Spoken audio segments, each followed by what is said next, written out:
This is a Glass Box Media podcast.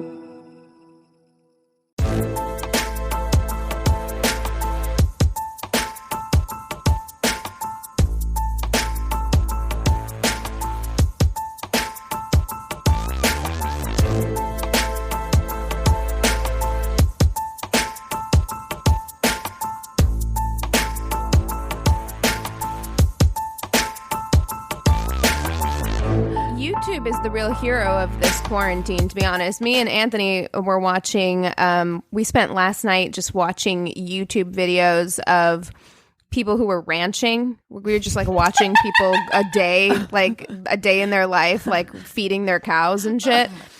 There's just something really soothing about it.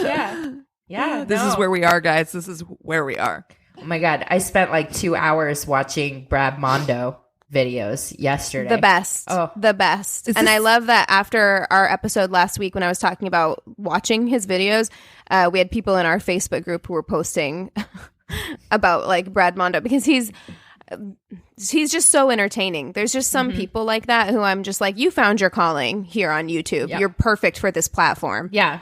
This is the hair guy? Yeah. And he's snarky without being mean. You know, and he's just like, he's not mean like at all. You're just like, you're like laughing along with him. And he seems like so genuinely concerned for people that are making poor choices, you know? I enjoyed his videos quite a bit. It definitely made my coffee yesterday that much better. But yeah, would highly recommend if you're just like looking for something that you can just sit and mindlessly watch, which I think is where a lot of us are at this point. Then I would recommend turning on Brad Mondo and just like letting it autoplay, because there is also something.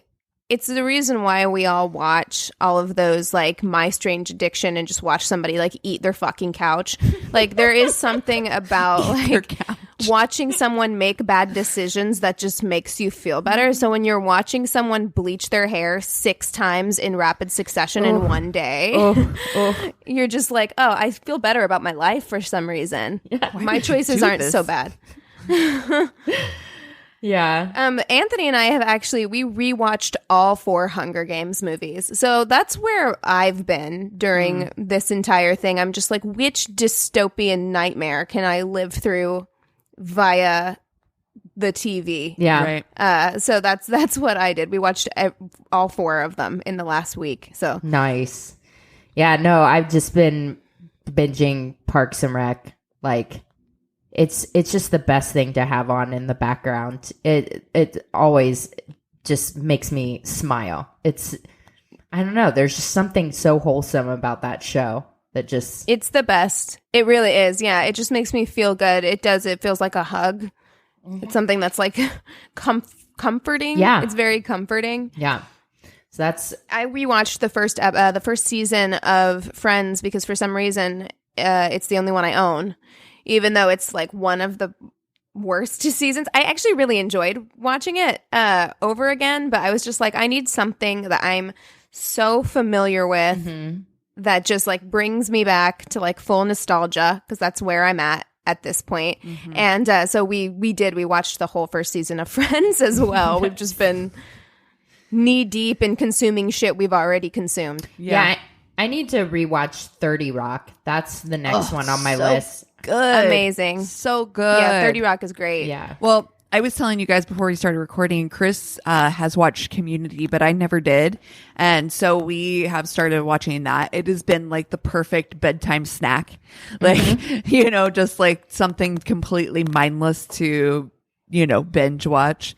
I was going to save this for the end, but we've also Bosch. New season is out, season 6. So we just finished that last night. So fucking good. Oh my God. I just remembered what I have to tell you, Cassie. I saw a trailer for Tom Hardy as Capone. It looks so good. I was like, oh my God. Damn. First of all, love Al Capone stories. And it looks like they're doing like a really good, like, true story kind of hit the end of Capone's life. And it's Tom motherfucking Hardy. Who, Yeah. I feel like Tom Hardy is physically very, very wrong for that role. I mean, I think he can do anything because he's an amazing actor, but physically, odd choice. Yeah, they prosthetic the fuck out of him.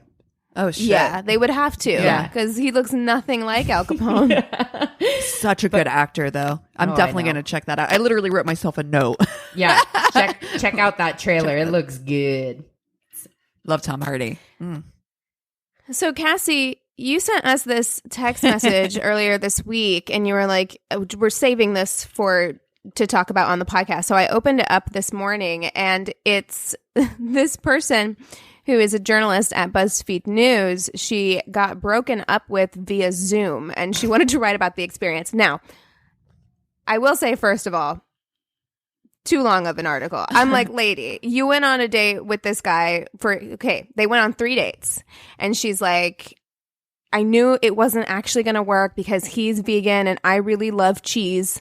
But it was like, we had a great, we made, like, she was like, it was 3 of the best kisses of my life. Like, that's what she said. She's like, it's 3 of the best kisses of my life, though. And then he went away for a weekend at the beginning of March. And then I thought that I had been exposed to somebody who had COVID. So I started self-isolating. And of course, at that point, our face-to-face interactions were over. So we did a FaceTime date, and then we did 2 Zoom dates following that, and I was isolating at my parents' house. So she's like a grown lady who's isolating at her parents' house, so she's up in her like childhood bedroom. Oh my God. And he calls and is like, hey, can we have a Zoom date? I need to talk to you.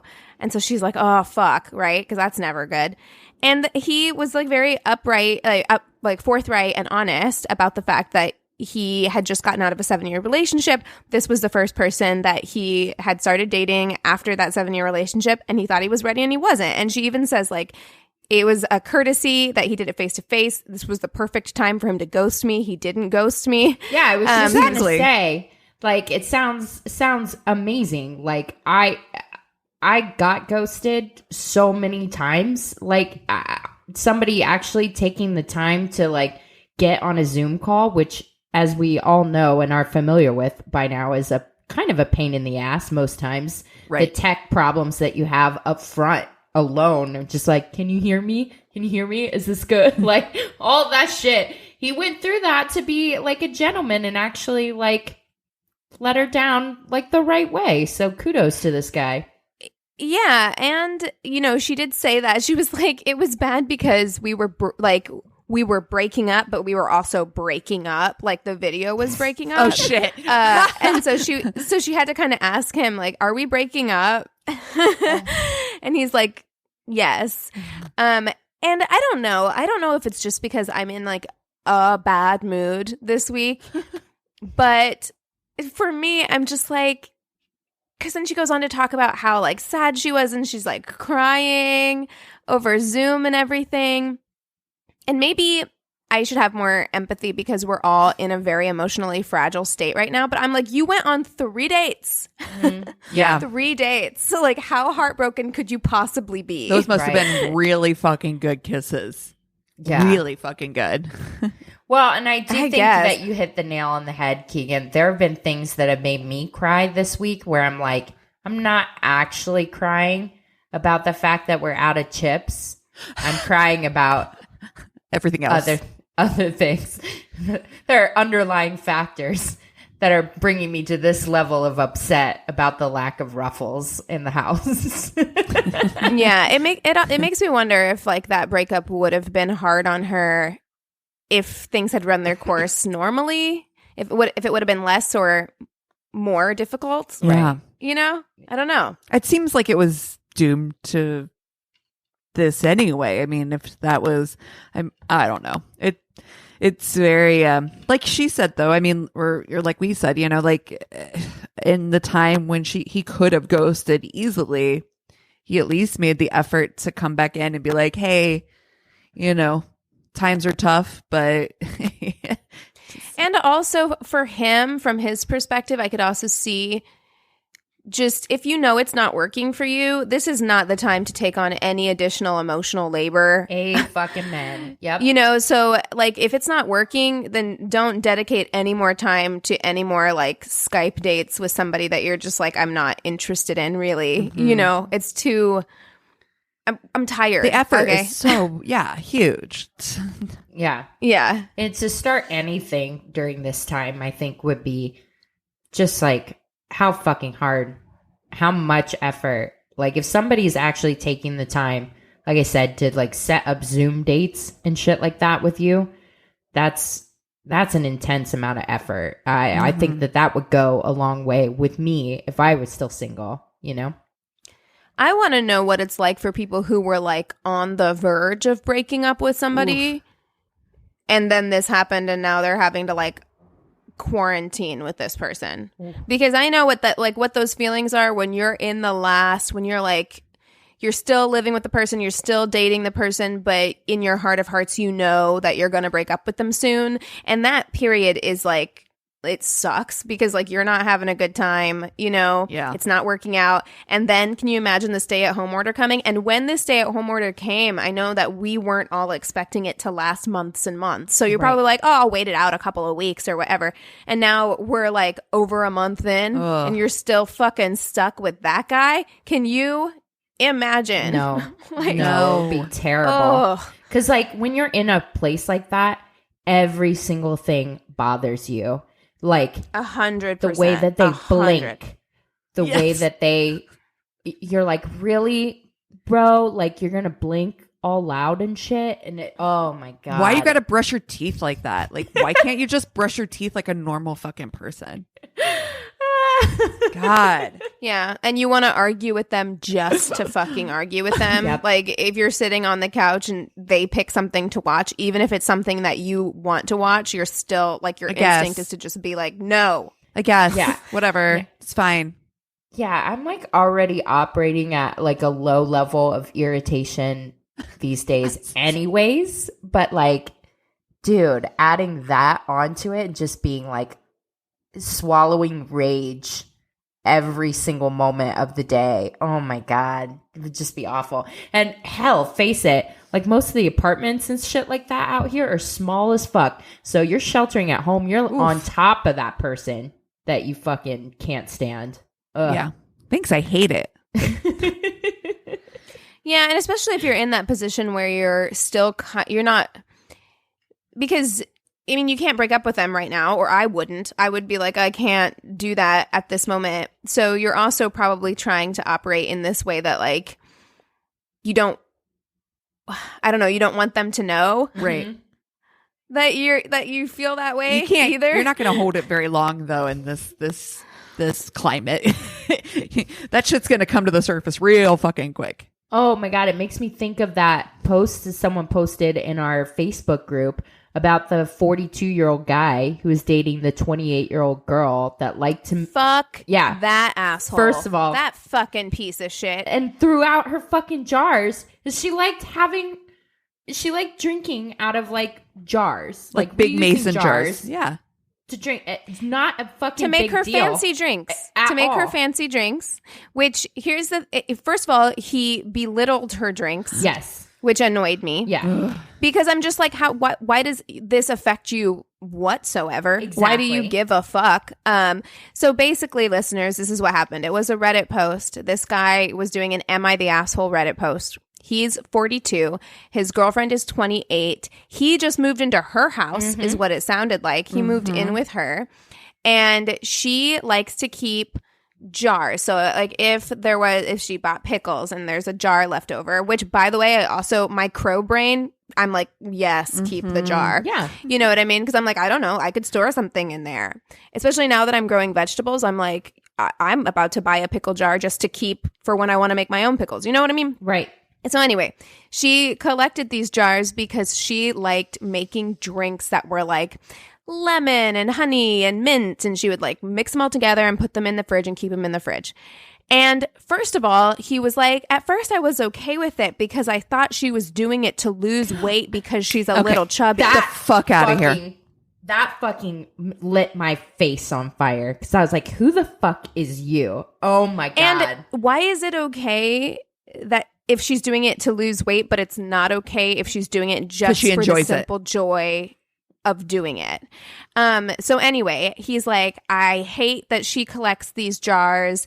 They're taking up space in our cabinets. So one day while I was cleaning while she was asleep, I just threw them away, and now she's mad at me.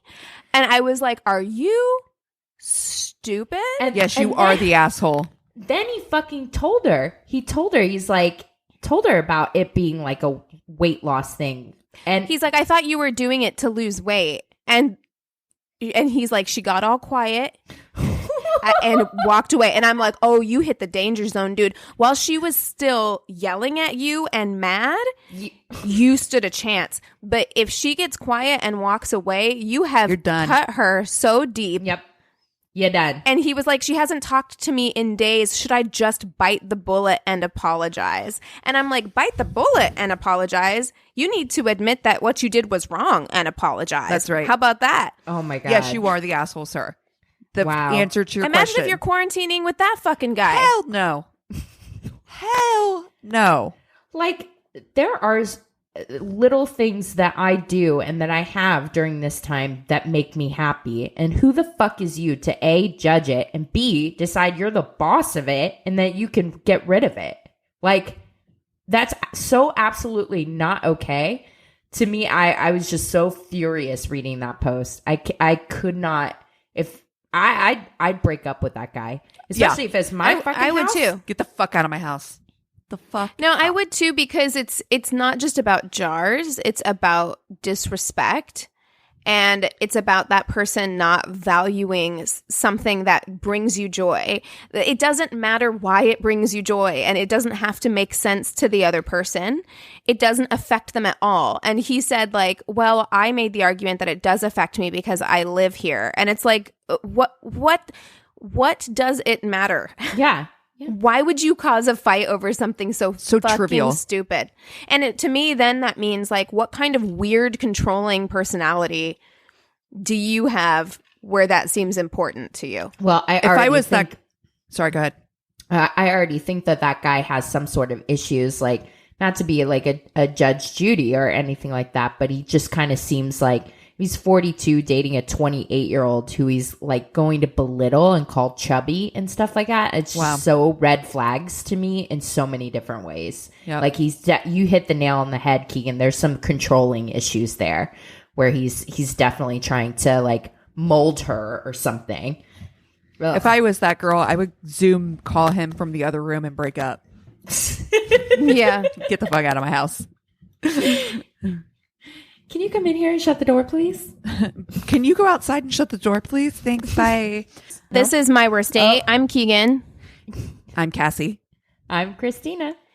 And we also have new patrons. Yeah. Which is very exciting. Ton, too. So, first of all, very, very, very special shout out to one of my best friends ever in the whole wide world. We've been friends since I was 11 years old.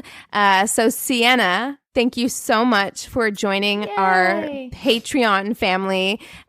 You are already part of my family. So I love that we can now have you on Patreon. That's amazing. Thank you so much. Also, Mattman, I like that he goes by Mattman on Patreon. His little like icon is a little Batman drawing. Amazing. So thank you so much as well for joining us on Patreon. Also, Shannon Calton, who I knew as well growing up. It was super fun and funny, and actually Sienna introduced us whenever we were like 17. Aww. So thank you so much. And Whitney Slaughter, we are so happy to have you. I can't believe the influx of people that we got on Patreon this week. You guys are incredible. I'm constantly amazed by you. And we are so, so grateful. And we feel so lucky that the community that you guys have built, it's not really like we've done all that much. The community that you guys have managed to build with each other has been so wonderful, especially in times like this. I spend a lot of time just scrolling on our Facebook page because it makes me happy. So thank you guys. Thank you. Yeah, it means a lot to us. We so appreciate it. And I will get I'll get some stickers, buttons, things like that, letters out to you guys soon. Yay. So we have to talk about the new Bachelor. Have you guys heard about Bachelor Listen to Your Heart? No, I have not. Let me read you this synopsis of this show. I have not checked out either. Uniting two of the most emotionally powerful forces in human life, music and love. 20 single men and women embark on an incredible journey to find love through music. Singing well-known songs, both individually and as couples, they look to form attractions through the melodies, find and reveal their feelings, and ultimately fall in love. Absolutely fucking not. Fucking hate everything about that so much. I can't even tell you. Like, what in the Glee bullshit is that shit? Glee. What a fucking cringe fest. Are you kidding I me? hate it. This sounds I hate that. horrible. And also, by the way, it didn't work whenever they decided to do that. Remember that, like, that was a flash in the pan? What, were there like 2 episodes of that Jenna Dewan Tatum dance dating show? Because nobody wants to cringe their way through an episode for 45 fucking minutes. Reality TV is legitimately like, here's 2 crazy ideas. Let's slap them together and see what we can make up. Everybody loves to watch a dating show and everybody likes singing shows. Let's blend the 2. It sounds horrible. You know what? I don't like sitting through The Bachelor whenever they feed me some country music star who's playing the... Oh, God. Like, there's always at least one episode of The Bachelor in which there's a country music star with an acoustic guitar and just the 2 of them on this date where he's serenading them while they eat dinner and then they have to, like, get up and start dancing or something. And I'm like, I'm already fucking uncomfortable. Like, I'm uncomfortable already. So if you're going to make me sit through an entire show like where it's nothing but 2 people singing in each other's faces, fuck off. Absolutely not. My secondhand embarrassment cannot handle that shit. I'm like, I'm so embarrassed for you. Also, though, partially interested to at least watch like 1 episode to see how fucking terrible it is. You know what I mean? Like just 1, because I for sure can't live through more. But I am interested in like 1 ep. I will watch the clip that inevitably gets put on YouTube because it's so cringy. Where people are like, get a load of this shit. That's what I'll watch. Okay. Yeah. Same. Because it will happen. Yeah. It will happen. There will be something so embarrassing on that show that it spreads on the internet like wildfire. Well, speaking of cringeworthy dating shows, there is another new dating show that's out on Netflix, which I think by popular request we may have to watch. It's called Too Hot to Handle. And I guess that... I watched the trailer for that last night and wow. Tell me about it. What? No, tell me about it. I haven't really looked much into it. Okay. So I watched the trailer and it really seems like a Temptation Island kind of thing in the beginning. It's like they take something like 10 really hot dudes, although there were a couple there that I was like, 10 really hot dudes, 10 really hot women, and then they put them on an island together, living in a house together. And so, of course, everyone is like, we are gonna go to Bone Town every fucking day on this island, right? Super They're Smash like, Brothers, yeah. yes. Smash Brothers. So they let them get together and like feel each other out, scout each other out, and then they have a real Black Mirror situation where they have like an Alexa, and that comes on and it's like, attention. A new rule has been established. You cannot kiss or have sex with anybody. So they're stuck in this house together. They can develop relationships, but they are not allowed to kiss. If they kiss at all, the amount of money that they get at the end goes down. Oh, Jesus. So every time they kiss, the amount of money that they receive at the end of the game of the show is deducted. Oh God. Okay, so it's I'm basically interested. it's just a bunch of like hot people who are like stuck in a house together who are like, we have to talk to each other to form relationships. You know, like they don't know what to do. They're like, I've always just hooked up with people. So it's just them trying to like figure out how to like have relationships without having sex or kissing. That's Oh, so my interesting. Now I God. am interested in this one because I'm like, I do feel like this could be the place where like a real relationship could form because you're just like, you know, you are taking that element of chemistry out of it where it's like, I'm only attracted to somebody for their looks. Like this might be more successful than Love is Blind.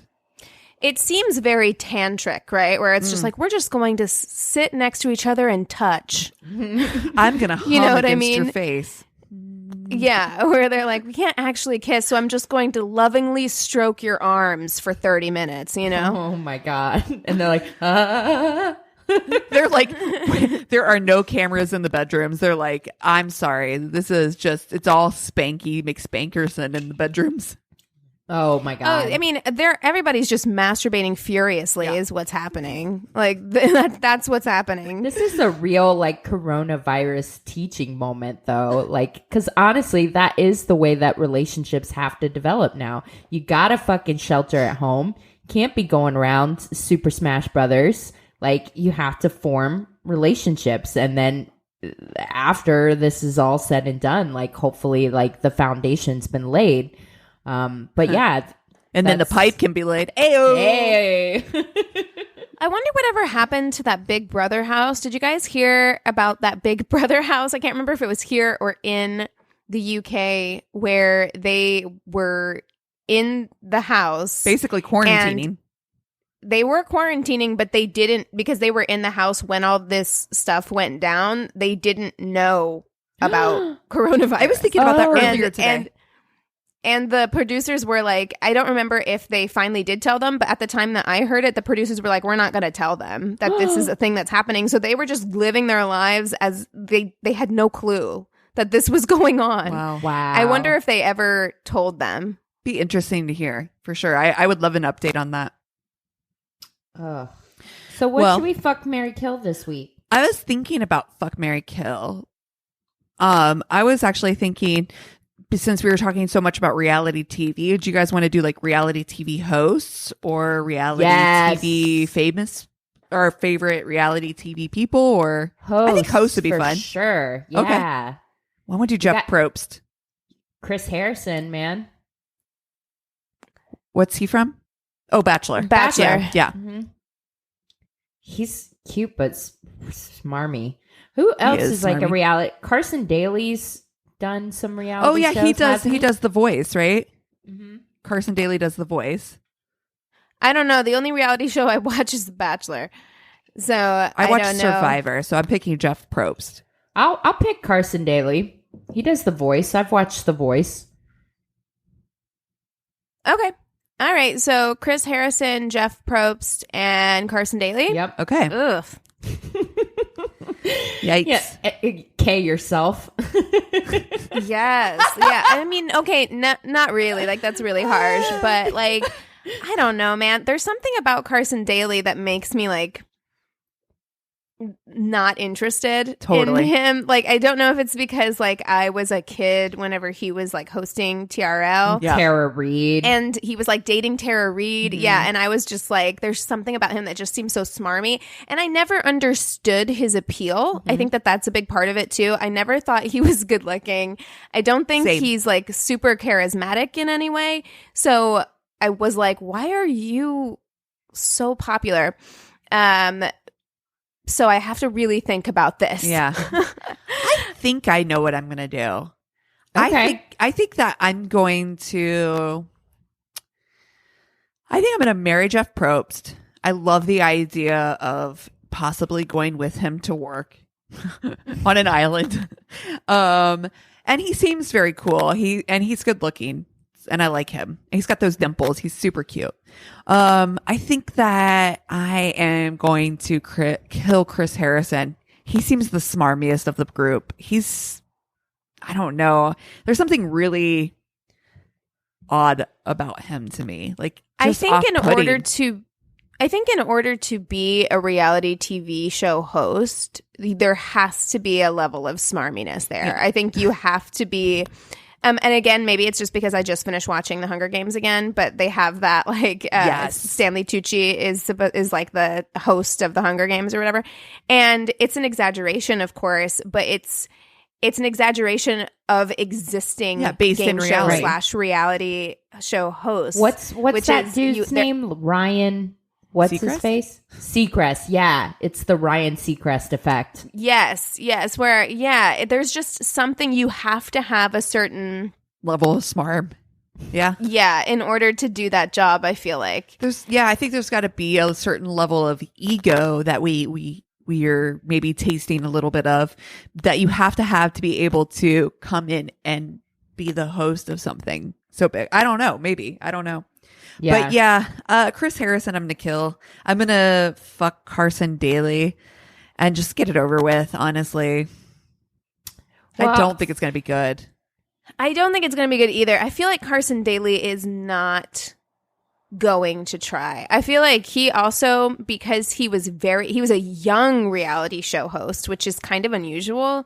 I feel like usually, like with Jeff Probst and Chris Harrison, I don't think they got the gigs until they were a little bit older. So there's something about Carson Daly that I'm just like, oh, you were really famous, really young in the 90s. And those people, I feel like they're not putting any work in.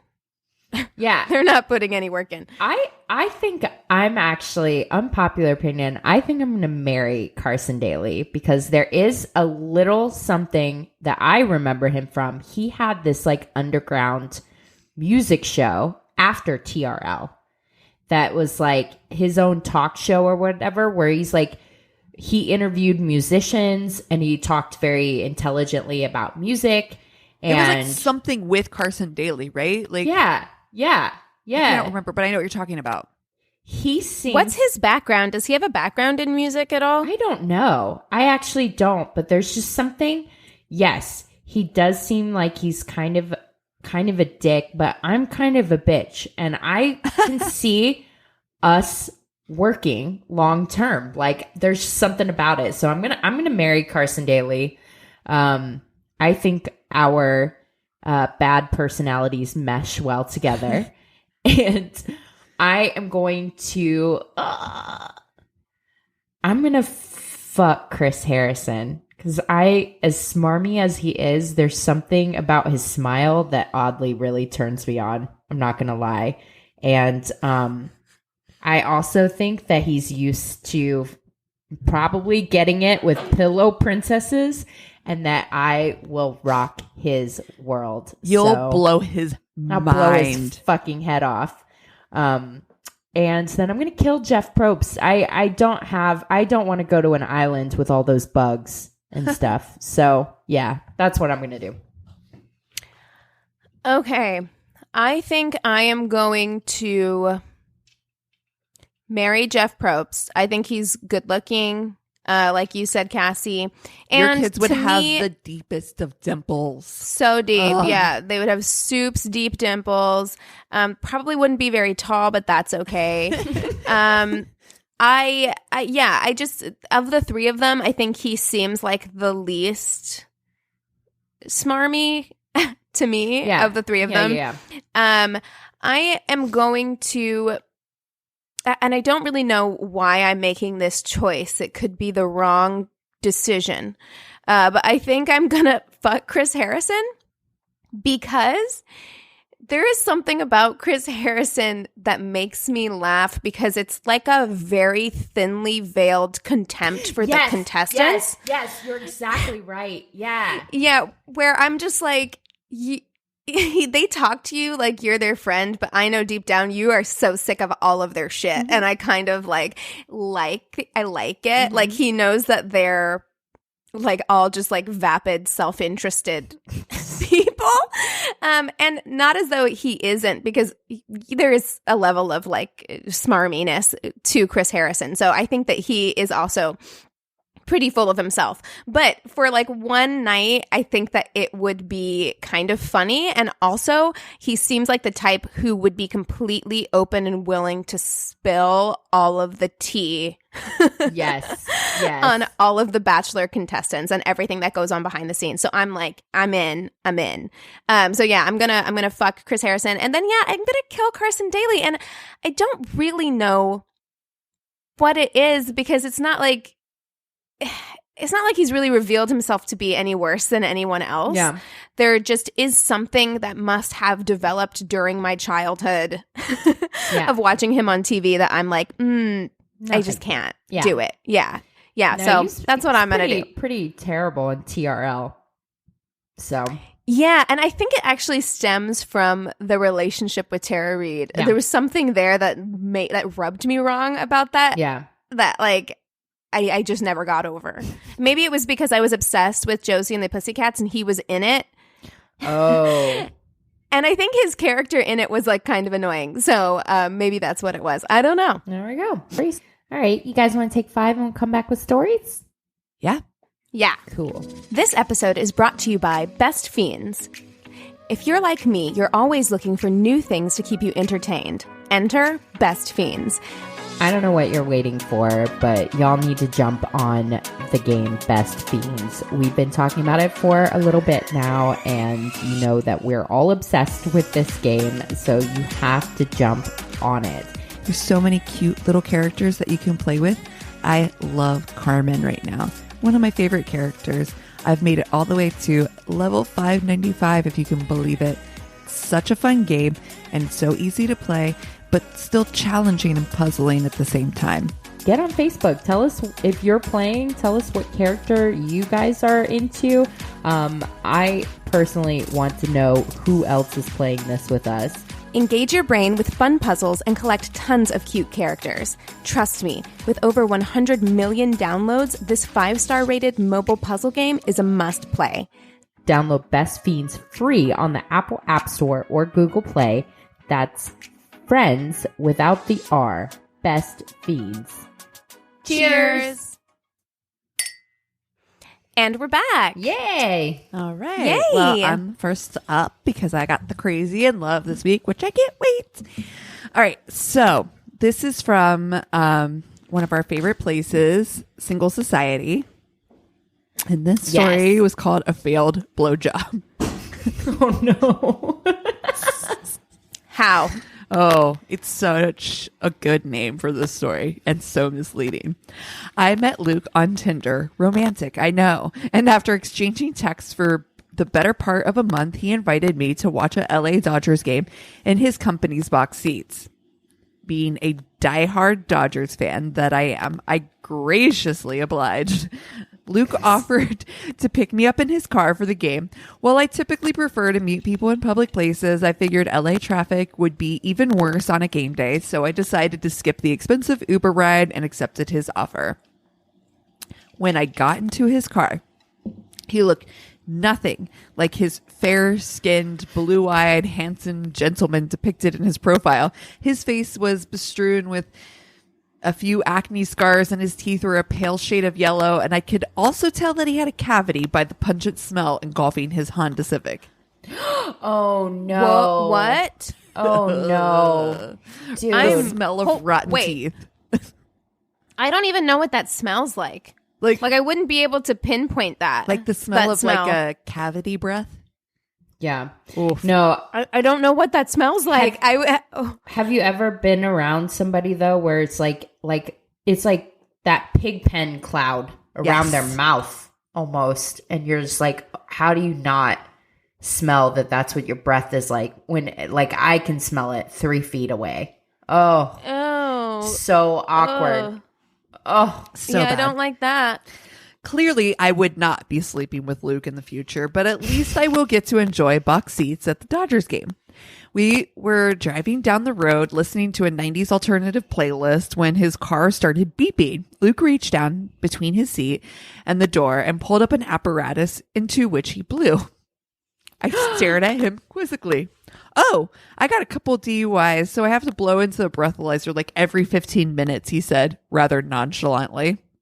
Wow. Oh. Every 15 minutes? What? Wait. It's a lot. How many DUIs did you have? Because like I've known people who have had to put breathalyzers in their car, and usually it's only to get the car started. Like you have to breathe into it in order to drive. Yeah. But I've never met anybody who has to blow into it every 15 minutes while driving. That's a lot. Could you imagine LA? What happens? Does the car just shut down? I don't know. Oh my God. If you don't do it? You get arrested immediately. I don't know. Oh my God. Wow. Okay. So this is a massive red flag. But as I said, I was already decided that I wasn't going to sleep with him. Luke and I arrived at the game and settled into the box before the first pitch. Luke chivalrously asked if he could get me a drink and returned from with a beer for me and a whiskey and Coke for himself. As the innings passed, Luke retrieved our third round of drinks, and I remember the breathalyzer. Don't you have to be sober in order for your car to start? I inquired. As long as I blow a .06, it will start, he assured me. So I thought... You've had 3 whiskey Cokes. So I thought, 1, that doesn't sound correct. 2, after 3 whiskey Cokes, is that even possible? 3, should you be drinking and driving at all after several DUIs, let alone one? Well, this was my question to her, because she was like, well, I'd already decided I wasn't going to sleep with him, so I wasn't too worried about it. And I'm like, yeah, but you know you're going to a game and you're in a car with somebody who has to blow into it every 15 minutes. And jump out of the car? Like, you're already on your way. No, but how are you going to get home? Lyft, man. Yep. Pull that Lyft Yeah, up. you should just call it Lyft. Yep. So the game ended and we headed to the car. Luke blew a .08. Shocking. Oh, shit. It's okay, though. I just have to wait about 15-20 minutes and drink some water. I'll definitely be below .06 by then, Luke assured me. After 30 minutes and a bottle of Aquafina, Luke gave the breathalyzer another shot. No luck. Luke's blood alcohol levels still remained .08.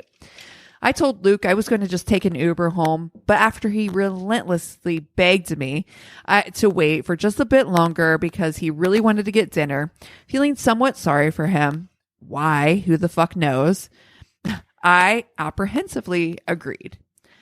Another hour went by and Luke was ready to try and start his car. Alas, he blew a .06. But clearly, Luke was sadly mistaken.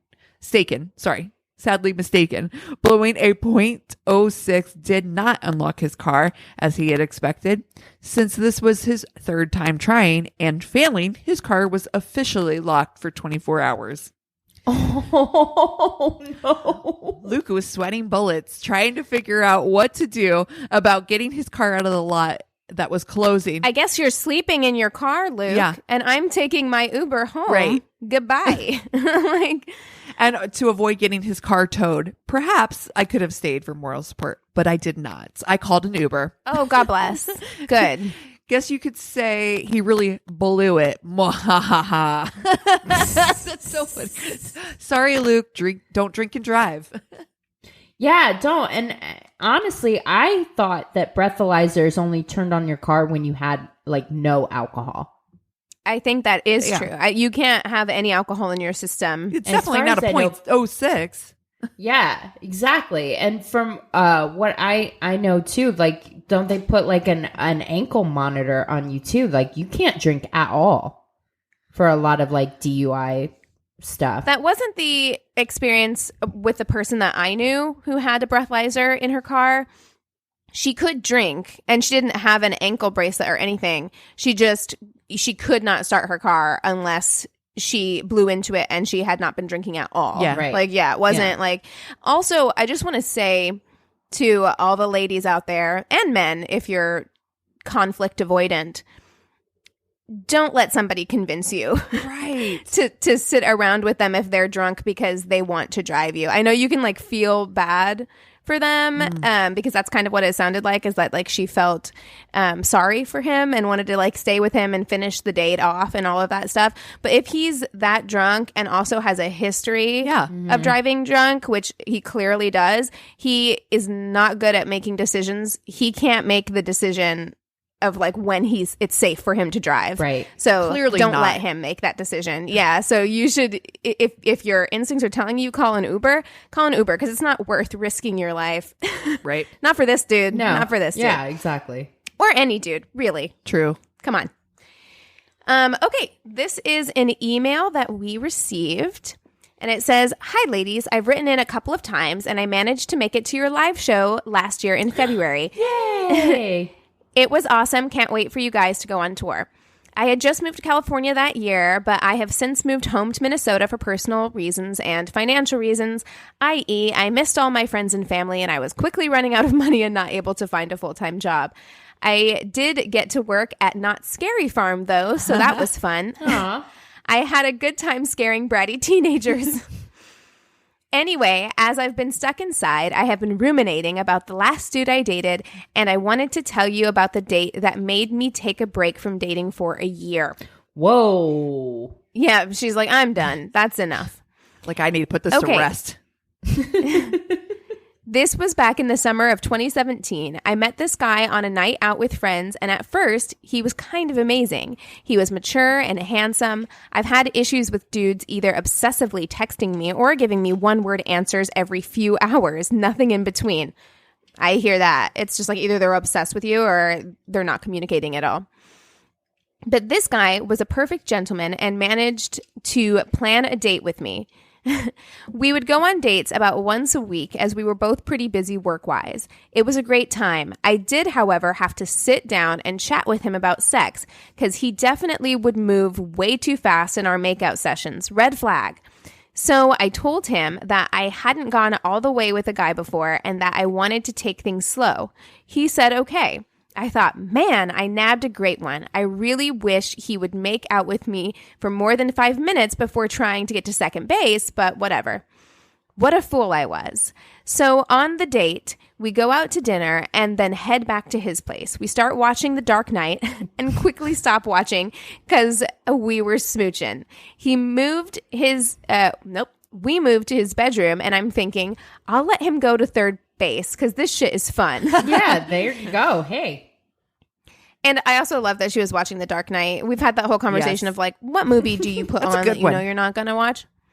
It is because it has a real, like, it's exciting enough at the beginning, but then it has kind of like a slower middle. So it's like you don't have to pay attention. But then if you finish fooling around, you're in for like the very exciting ending.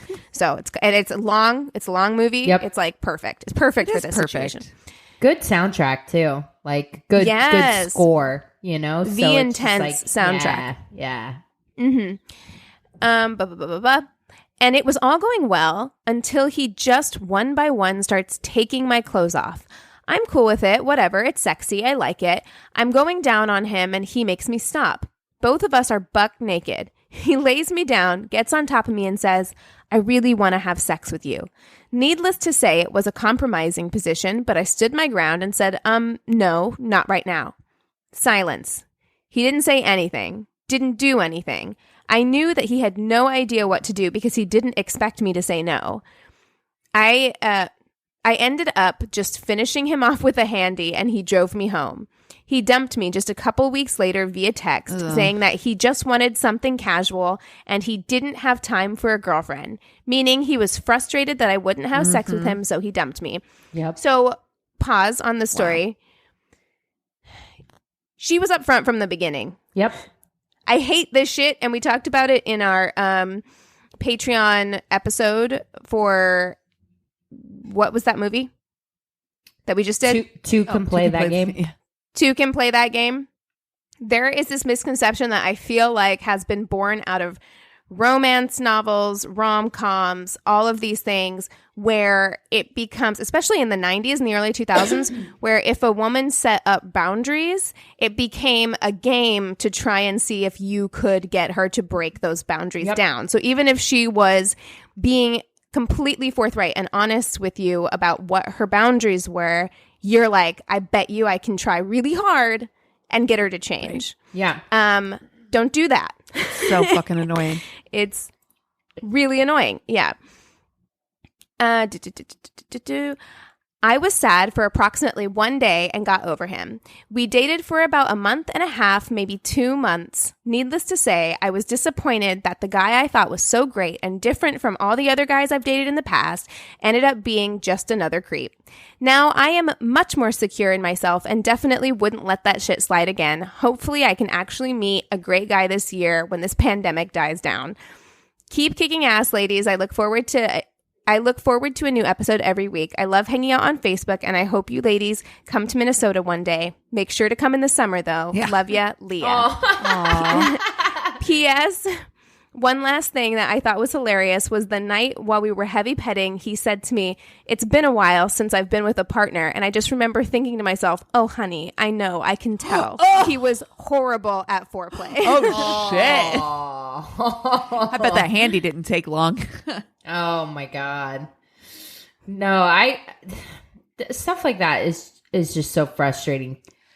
Well, because here's the thing. It's okay if you want to have sex. Like, there's nothing wrong with that. If that's something that you want or you feel like you need within a certain amount of time from someone you're dating, then that's okay. Everybody has their own timeline, their own boundaries. But if the other person has been very clear about their boundaries, you don't string that person along for 2 months and then be like, okay, now it's your turn to change. That's not how it works. Yeah. Right. Yeah. Ugh. Okay.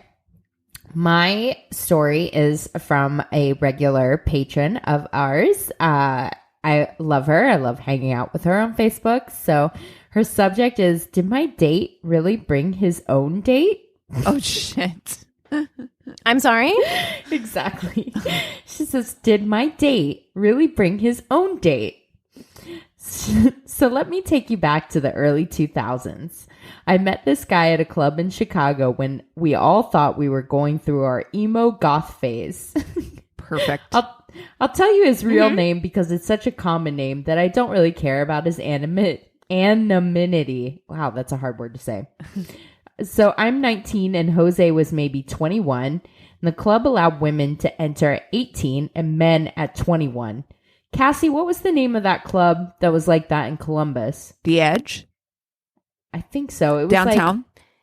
No, I'm thinking of the one that was, oh my God. Club Dance, Minsky's. I'm trying to think of like all the old clubs from back in the day. Oh, I know. I know. Oh, it's going to drive me nuts. Anyways. Why does that feel weirdly predatory to me? Oh. Where they're like, girls can come in younger? Yep. I don't like that. I think it was meant to be a statement of women are more responsible, but I don't think so. I think it sounds very fucking predatory. Yeah, totally. Okay. So he was a smaller guy, maybe 5'6" and skinny. I'm only 5'2", so that didn't bother me. He had longer hair, think 90s Johnny Depp, and he wasn't ashamed to tell me he'd been told by many of his female friends that he looked like a Mexican Justin Timberlake. Oh, wait. Oh my God. So we started talking and maybe hung out like 3 times because each time got Brag. more terrible than the last time. I know, humble brag. Sorry. She goes, I must be a slow learner, but this story was the final straw for him. So Halloween is approaching and our wannabe goth selves were very excited for the Halloween party at this club. I had plans to go with Jose and meet my friends there, but a few days before the party, he calls me and tells me that he unexpectedly had an old friend fly in from Texas to visit him this weekend.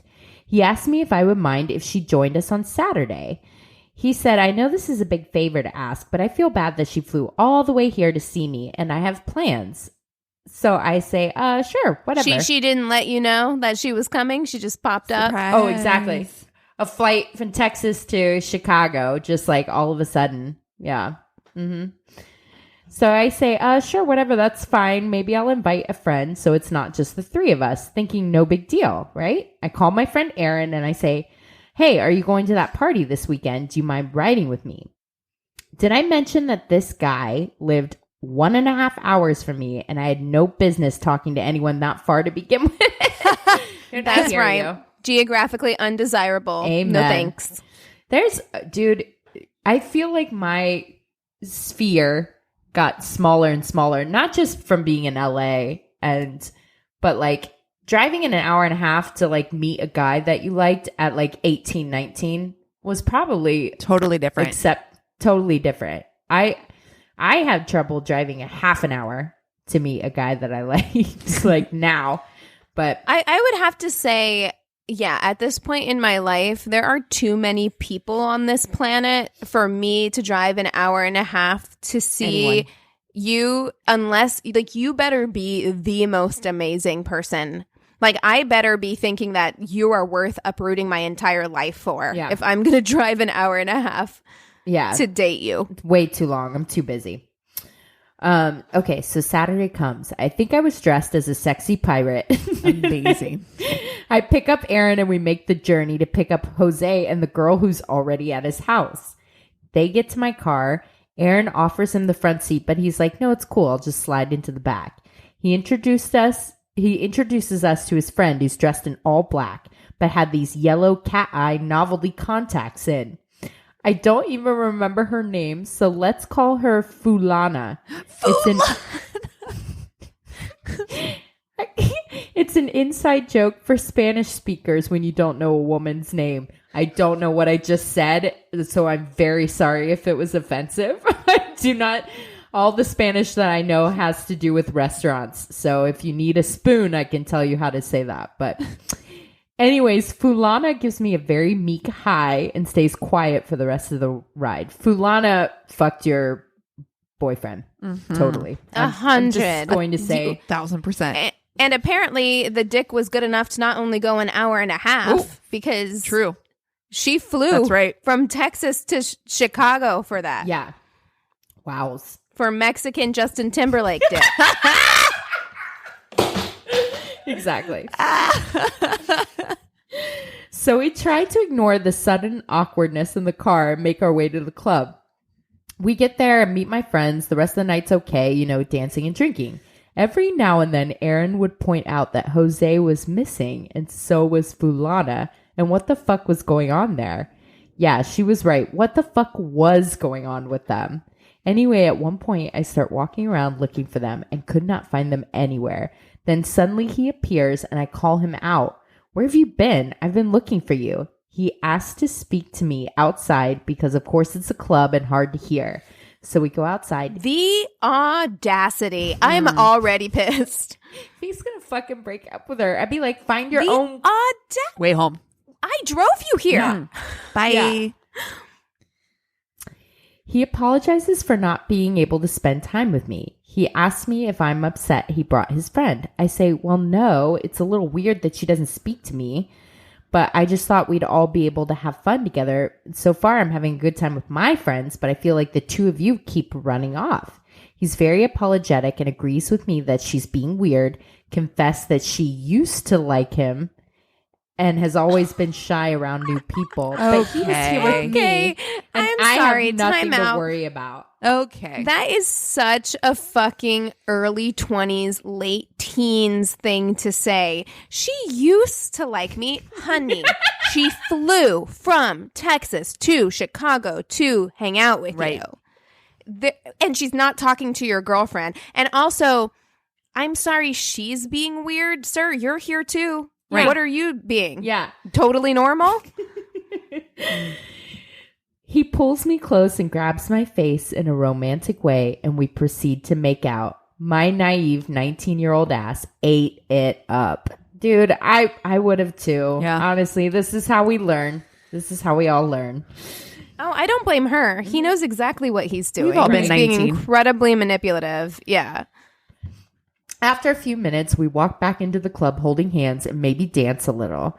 So the time of the night comes for us all to leave, and he asked me if I would mind dropping her off at her aunt's house and that it wasn't that far from his house. Sure, whatever. We get to the car, and he offers Aaron the front seat again and gets in the back with Fulana. The ride home, they are sitting a bit close, giggling and whispering. Aaron and me are giving each other the side eye like, what the fuck? I think a few times Aaron even says, what's so funny? We want to laugh. Oh my God. Her friend is like, nah, not today, son. I love that friend. too. That's a good friend because he's like, girl, I got your back. We're going to let them know that we know Exactly. what they're I see doing. you, motherfucker. He gives me directions to where I was taking her. We pull up and park. I turn around and say, well, it was nice meeting you, but the two of them are hugging underneath a jacket that's also covering their heads. Oh, For what seemed like way too long than a quick goodbye. I'm stunned. I don't know if I'm really seeing this. What is this? Erin is pissed. She loudly says, Aaron is about to fucking murder them. I love him. What a good friend. she says, what the fuck? Excuse me? What is going on in there? I think she even taps him on the shoulder like, hello? She looks at me like, are you seeing this bullshit? Fulana finds... Oh, Aaron is a girl. Yeah. Oh, okay. I thought it was Aaron, Aaron. Aaron. Okay. No, but I'm just like thinking, I'm like, Cassie, like, what the fuck if you were in the front seat and you saw my boyfriend making out with a girl in the back seat? Oh, you would have pulled that I would jacket straight snatch. down. You guys are underneath the jacket. Snatched. That shit's coming off immediately. Oh my the God. audacity! Get the fuck out of This my just car. Makes me think of that tag group where it was like all that men bring to the table is the audacity. Yeah, it's like my favorite tag group Ever. I'm just like, this is some bold ass shit. Get the fuck out of my car. Exactly. Both of you. Bye. In front of me, in my car, after I drove you somewhere? Are you fucking kidding No, sir. me? Jose's head pops out of the jacket to me and Aaron staring at him like, what the fuck? He awkwardly was like, what? We just wanted to have some privacy to say goodbye. At this point, I'm just pissed, confused, and stunned. I think Aaron makes a snarky comment, and I just begin driving because I want him out of my car. I should have left him there, but my polite ass still drove him You home. should have. That's you being 19. Me at 30, I'm like, get out of my car. You can call a Lyft. Goodbye. Bye. I know that Lyfts didn't exist in the early 2000s, but Cabs that's did. a Jose problem. Yeah, exactly. That's right. The I fuck think out. I think he maybe asked if we could talk for a minute, and I was like, nah, I'm good. You can go now. He got out of my car, and I drove away. Me and Aaron shaking our heads like, what the fuck was that? Did my date really bring his own date? Love you three. Thanks for keeping the show going during this quarantine. It's really helping me get by. I look forward to the day you ladies can come out to Chicago. Me too. XOXO. So do we. Oh my God. I know. Oh my God. Okay. Are you guys ready Yes. I'm ready. for my crazy in love? I don't know that you guys are going to know this story. So I love to find stories that you don't know. This is I love those as well. I can't wait. and it's somewhat historic, so I think this will be fun. Ooh. My favorite. Yeah. So this is the story of Marguerite Alibert, also known as Maggie Miller. I got most of this information from Wikipedia, a story that I found on Medium by Rachel Sowerby, published by Weird History, and then History Collection Online. So, are you Love ready? it already. You're like already in. Great. Mm-hmm. Okay. Born in 1890 in Paris to a coachman and a housekeeper, Marguerite was not born into a life of luxury. When her younger brother was killed in an accident, he was just 4 years old. He was hit by a lorry truck, and her parents blamed her, and she was sent to live at the Sisters of Mary boarding school with, basically raised by nuns. They were like, Remember when you could just like send your kids away just because you were like sick of them? yeah, Yeah. you know what? You're on my nerves. I'm going to send you to a boarding school. And I feel like the majority of people did that back in the day. You had kids to send them away. right.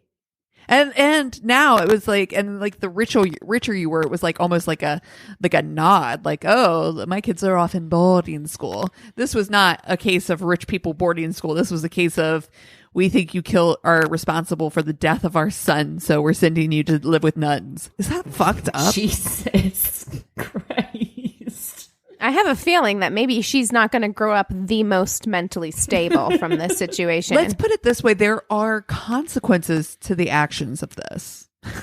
Oh, I'm intrigued. This is quite a story. You guys are going to fucking shit. It's so good. Okay. Around the age of 15, she was sent to a home. So this is after she's been living with the nuns. The nuns sent her off to a home to live, where she likely begins this career as a domestic servant. Her life takes another turn when at the age of 16, she becomes pregnant by an unknown father, and she is turned out to live on her own. She gives birth to a daughter, Ramon, who she sends to live in a farm in central France because she tries to go back and live with her family, and her family is like, "No, ma'am, no." So her family sucks. Sukes super hard. Super fucking hard. And they're like, no, we're not going to raise this child either.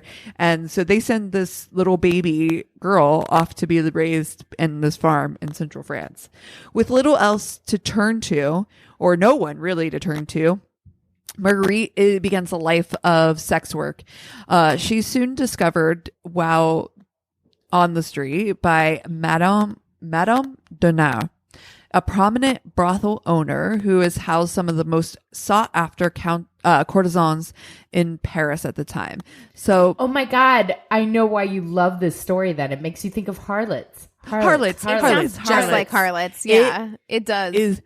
It's funny because at first I didn't know how much it was going to sound like harlots, and it like literally in my brain I was like, "This is fucking harlots." It's just a different time period. Yeah, and I gotta say, thus far, I'm Team Marguerite. I'm like, whatever she did, I'm sure it's fine. I'm sure it's fine. You know what? I'm sure it turns out okay. I'm sure she's actually very, very... I'm just saying, if she hurts anybody, they probably deserved it, is the vibe I'm getting so far. But we'll see. We'll see. Yeah, we'll see. So soon Marguerite would meet Andre Meller.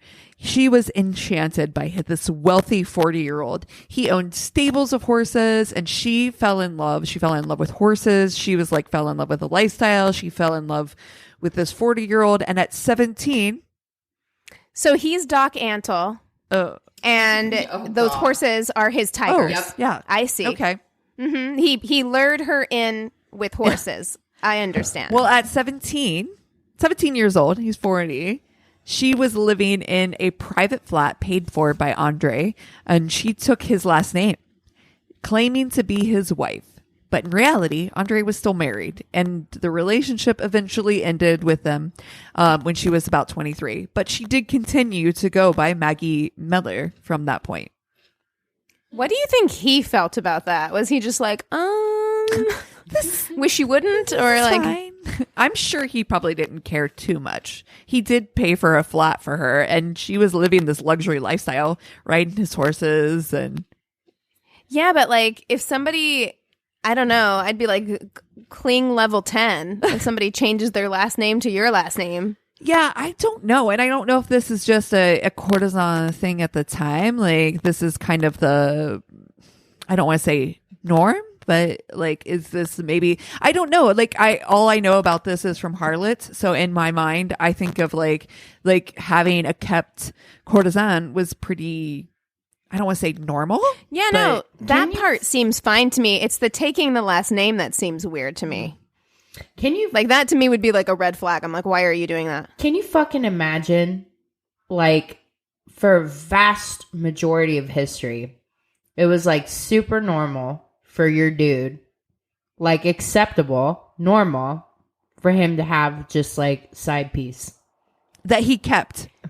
Yeah, and that you were supposed to deal, like, that was normal. You're just supposed to, like, accept that. This is fine. But I also feel like maybe it's different because you're not marrying for love. So there could be an aspect of, like, convenience, whatever, as long as I don't have to deal with him. Do you know what I mean? Yeah. Because I think a lot of wives didn't really like their husbands. So if there were other people keeping him entertained and away from me, they're probably like, this is fine. Yeah. It's like such a recent development in history, and even it's still not happening in the like all of the world. I think that we're so blessed to live in a time, I think, where we are marrying for love, and we do get to make our own decisions on our partners, and we don't have to accept them having a courtesan that they pay for an apartment for. Right. Shit. Yeah. It's true. Yeah. Oh, strange times. Soon. Boop, boop, boop. Sorry. There we are. Their relationship, like I said, ended when she was 23. And in 1917, she had been introduced to her next dalliance, that only of Prince Edward VIII. They were introduced. So Prince Edward VIII was the Prince Edward who gave up his title to marry Wallis Simpson. So if that kind of puts it in perspective, who's who. If you watch The Crown, Right. yeah. Who's who in the royal family.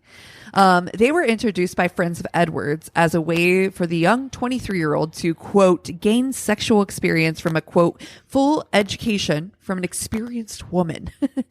The prince had lost his virginity only recently from a, quote, borrowed courtesan from his friend. His friend had a courtesan that he was like, you know what? You need to lose your virginity and I'm going to let you borrow her. Ew. Gross. I just got chills. Gross. Not in a good way. It's so gross. So basically, this new arrangement started a year-long love affair with Maggie, which resulted in a very passionate romance and love letters between the two. But after the year, it started to fizzle out. After her affair with Prince Edward, she continued to court many wealthy men. She gathered many gifts, often asking for multiples of the same gift to so that she could get like basically the same trinkets so that she could keep one and sell off the others for money. So this was her way of like making money off of her affairs.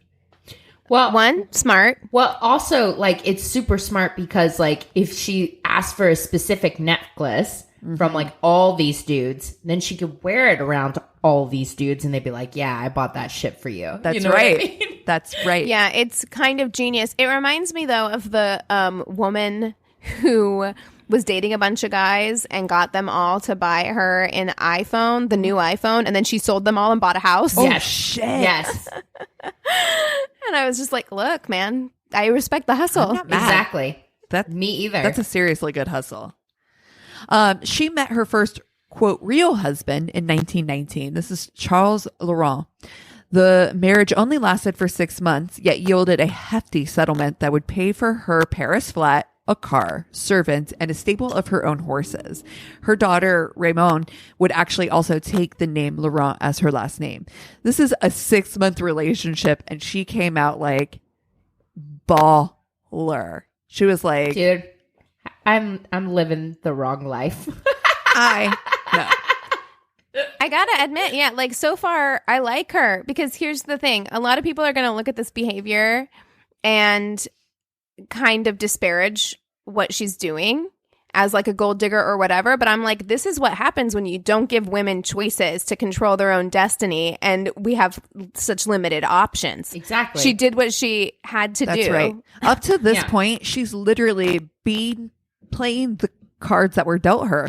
I mean, what other opportunities really are there for someone at this time period with her background, with her upbringing, with her lack of education and any of these things? Like, what other options really did she have at this point to move herself up in any way? You know? Yeah. So Yeah. Exactly. a year after her divorce, while escorting a businessman, she crossed paths with Ali Kamal Fahmy Bey. The incredibly wealthy Fahmy was taken by Marguerite and would eventually arrange for a proper meeting in 1922. He proposed almost immediately and asked...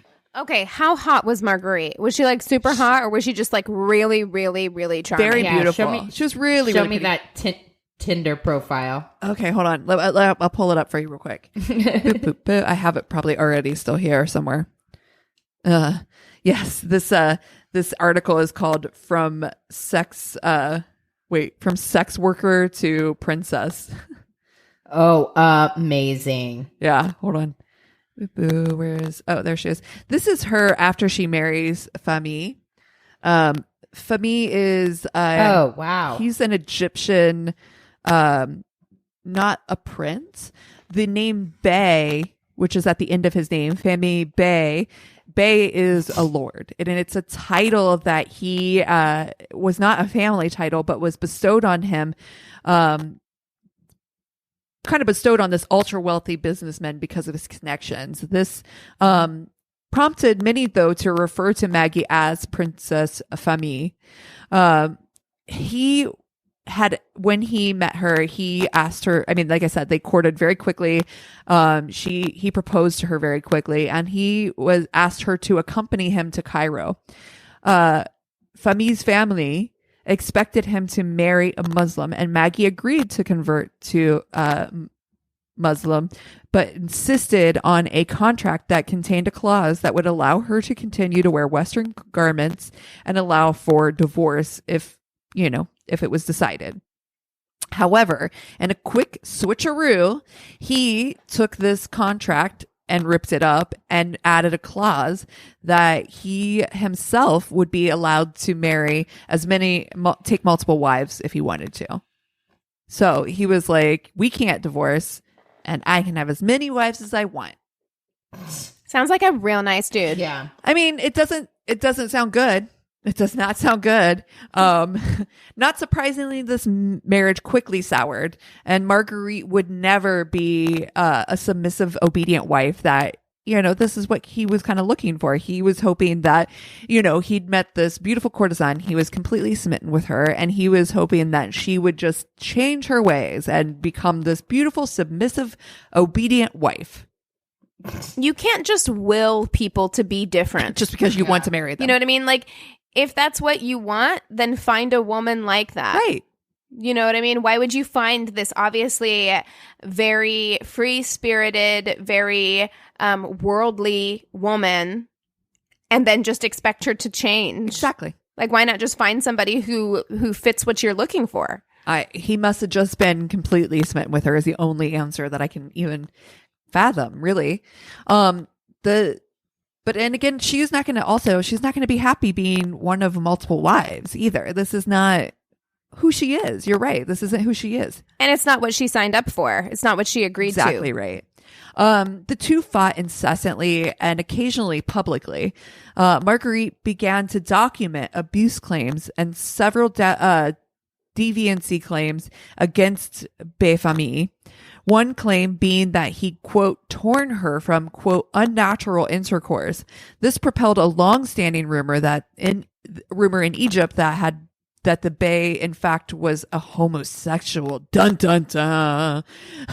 Heaven forbid. And at the time, it really, this was the idea that, somebody was homosexual was, unfathomable. Yeah. We're talking like what, late teens, early 20s. Yeah. Mm-hmm. And it also seems as though his family is religious. Mm-hmm. So on top of everything else. Exactly. Many believe, however, that these claims were to bolster an eventual big divorce payout. So there's a lot of people who are like, okay, yeah, you were just writing all this shit down so that at some point you could divorce him and get that nice big settlement that you had before, right?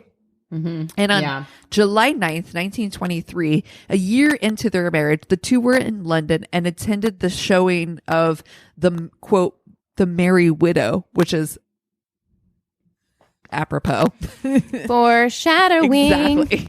Upon return to their room at the Savoy, it's reported that the two engaged in a violent fight, and Famille left the room. When he returned around 2 a.m., shots rang out, and he was shot 3 times, 2 times in the back and once in the head. Marguerite had shot him with a pistol that she had kept under her pillow. She was arrested and would be tried in a case that would seemingly be cut and dry, right? There's not really much to contest here. She shot him. She was found immediately. She had the gun. He was shot in the back. Like, this is not, there's no way to even predict or assume that this is self-defense. He shot in the back, and the trial against her would be anything but cut and dry, though. The defense would line up a depiction of her husband that stinks of racism and deplorable accusations. Oh, Jesus. Shocking. Right. I knew that was going to happen as soon. I was like, oh man, you got this guy from the Middle East. Mm-hmm. married to a white lady? Oh, fuck. Yeah. We're talking 1923 London. Yeah. So, I mean, this is not, yeah, exactly. So this is a race, religion, everything that you can think of being brought into this case. Just absolutely a racist. I'm sure whatever 1923's version of the Daily Mail was going bananas. It's like, this case has everything. Yes. You've got an Egyptian prince. You've got a religion that we don't understand. Mm-hmm. You've got a French courtesan. Mm-hmm. Yeah. Yeah. Yes. Theater, guns, the Savoy. It's everything. This has everything. The defense, of course, like I said, bring up these deplorable accusations as well. Maggie would eventually be released with no convictions at all. So, how could such a obvious... This woman is fucking Teflon. Yep. She is Teflon. All this shit happens to her and it just rolls right off. Well, how could such an obvious murderer be let go? Well, Marguerite was not above blackmail, and only years before used the scandalous love letters that she had saved from Prince Edward to secure a hefty sum of money. In 1923, she received a $100,000 payout holding on to these letters. Yeah, I mean, that's the future fucking king of England. That's right. And at that time, he was supposed to start a European tour, and they had swiftly put him into Canada and were like, you know what? No, he's just going to visit Canada for a while. During the trial, they got him the F out of Europe. And it's thought that many of these damning character traits and, were part of the plot points were, omitted from the trial because what the judge was like, blocked any of her past from being brought up in the trial. So they couldn't bring up the fact that she had large settlements from past husbands. They couldn't bring up any of her past dalliances, her courtesan lifestyle. So all these things, like basically they're building up Famille from a character assassination standpoint in which the prosecution cannot turn around and do to her. They can't bring up any of her past. So this has all been blocked, and they think that it has been blocked because any of the letters releases would, and any of this released information would connect the prince to this woman who's on trial for murdering her husband. So it's like that. It's so funny because there's so much of that story that is happening now that you can see with all the shit that's going on with that Prince Andrew being connected with Jeffrey Epstein. And honestly, too, like the racism in London, it's not like any of that has abated. Like my upstairs neighbor is from London, and wow, dude, hearing him talk about Muslims in London, it's like, it's jarring. Wow. Because it's something. And for the record, we know not all Londoners. Yeah, exactly. Okay. We know that before you message us, like we know that. But it still exists. It's kind of, of course it does. And it's just the same way that we talk about anytime people are like, racism's not a problem anymore. We had Obama for president. I'm just like, actually. Yeah. America is still super racist, and that's not all Americans, obviously. But when you have like deep-seated systemic issues for so long, that shit doesn't go away overnight. Well, and imagine how it is now. So imagine how it was in 1923. I mean, oh, exactly. You're just, the levels. Marguerite would go on to live out her life in Paris. She would eventually back out of the public eye. She did do a little bit of acting here and there. So she did have a little brief period after the scandal in which that she, was a bit of a public figure, but eventually did kind of back out of the public eye. And upon her death, it was discovered by her grandson that she had been funded in this lavish lifestyle by settlements between 5 different men. Whoa. Nice. So, yeah. She, Here's the thing about Marguerite, okay? Here's the thing. Obviously, don't kill your husband. All right, we are a strictly do not kill your spouse podcast. Don't hard do it. stance. That's our hard stance. Please, no murder. Yeah. But to me, this is kind of like, yeah, dude, society created a monster.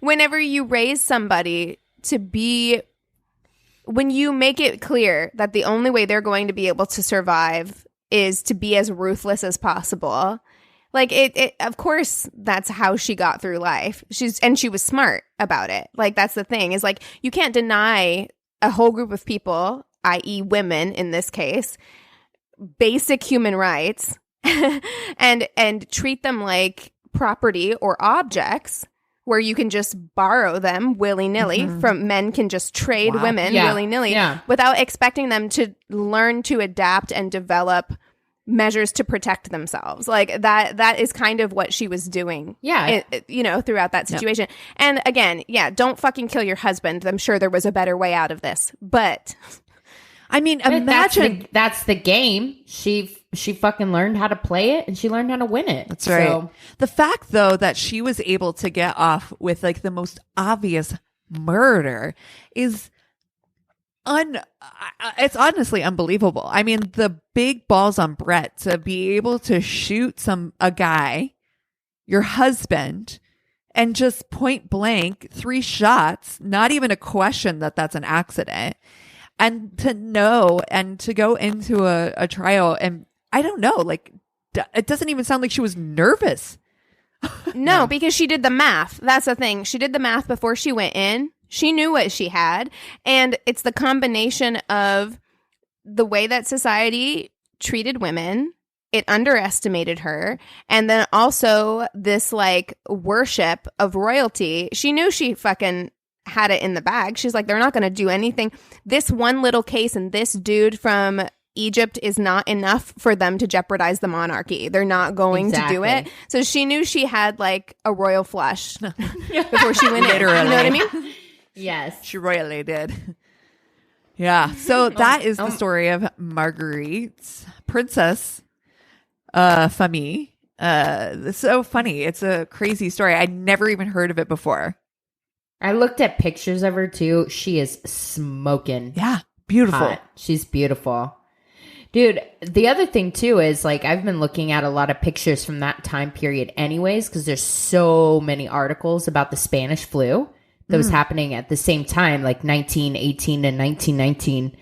And yeah, it's just fucking wild. Like, it just makes me think, like, so many things that are happening right now are exactly what happened then. Like, not different at all. Wow. And we're talking about 100 years difference. The same fucking bullshit. And I'm like, history always repeats itself. And as much as, like, that story is like crazy and we're like, oh my God, can you believe that happened? I'm like, I could see that happening right motherfucking now. 100%. Right now. 100%. If it had to do with the right people. Yep. I mean, look at OJ, dude. Yeah. For real. Wow. Like, I'm just saying, like, if it has to do with the right people who have enough influence and enough money, anyone can get away with anything. Mm-hmm. You know, like, and that's the sad truth of it. But human beings are just destined to continue to make the same mistakes over and over and over. Yeah, and like we literally had this whole thing laid out like it happened 100 years ago, and we're doing the exact fucking same shit over again. It's mind-boggling to me. It's unbelievable. So, good story. Well done. I've never Great heard story, of her. Cassie. Me neither. I was surprised I hadn't heard of the story either, and so Keegan and I are big fans of Noble Blood, another podcast. And I just, I don't know. Sometimes like, I just love hearing these like tawdry tales of like past, and it just kind of went into like a weird rabbit hole of trying to find like something historic and, you know, royal adjacent. I love it too. And to Christina's point, I think part of why we love it is because no matter how different times are, people are the same. Yep. And I think that that's what's fascinating about it is just like the times can be different. Technology can be different. The way we live our lives can be different. But like people are the same and the way we handle relationships are the same. Yep. And and that is fascinating to me. Yeah. Same. Oh my gosh. Speaking of like historical stuff, have you guys seen trailers or anything about the new show from the creators of Downton Abbey? Yes. Belgravia? I want to see it so bad. I actually was going to make a plan to start watching it today, but I think it just came out. I'm stoked. Yeah. I want to check it out. I need a new show like that in my life right now. I love that kind of thing. Yeah, totally. So what are you guys watching? I mean, I know we talked a little bit about what we're watching at the beginning of this, but are you guys watching anything else? Whew, not really. I'm just like YouTube and Parks and Rec. I need to find something else, I think, though, to like make my brain start working again. I felt like I had a real like turn my brain off week. Like light switch. Yeah, I needed that this week. This week sucked. It was really, really like hard for me. So but I've been mainly watching a lot of YouTube still. Tons of YouTube. That's pretty much what I do during the day. I actually started watching Escaping Polygamy. Oh shit. What? They have full episodes of Escaping Polygamy on YouTube, and it's a Lifetime show with these 3 sisters who were all from the same polygamist sect of FLDS in Utah. Yeah. And they were 3 sisters, all had the same dad, but 2 of them had the same mom, and the other one was a different wife. And they all escaped, and now they help other people escape polygamy. Oh shit. And it is fascinating. I have been watching this show. It is so fascinating. The last one I watched had like Warren Jeff's daughter who got out, and she was trying to get her other sister out. It was amazing. But anyway, so yeah, I highly recommend. Fascinating. But I have started the 3rd season of Ozark. So good. I love it. Ozark is so good. It's such a good show. And also, as somebody from the Ozarks, I can watch it and be like, yeah. You're like legit. Yeah. Oh, shit. I'm like, I know those people. Yeah, I know those people. I should watch it. It's correct. That's one of those shows that's been on my list like forever, and I have not even started it yet, and I don't know why. It is so good, and this season, I'm like 4 episodes in, might be the best season. Oh shit! It might be the best season. There's a girl on it who plays Ruth, and I think she's English, but she plays like lake people from the Ozarks so well. Like it's so good. So I highly recommend, if you guys have not watched Ozark, this could be a good time for you to like start that show. It's a little intense. It's a little intense, but it's very good. So Laura Linney is a fucking treasure, and I love her so I like much. her too. I didn't even know she was in it. Yeah, I want to see that. It looks good. I have been watching, like I said, we just finished Bosch season 6, which is, you guys need to watch it so that we can talk about it, because it is so fucking good. So we just wanted to finish watching that, and then, like I said, our nighttime snack has just been Community. So it's kind of where we're at right now.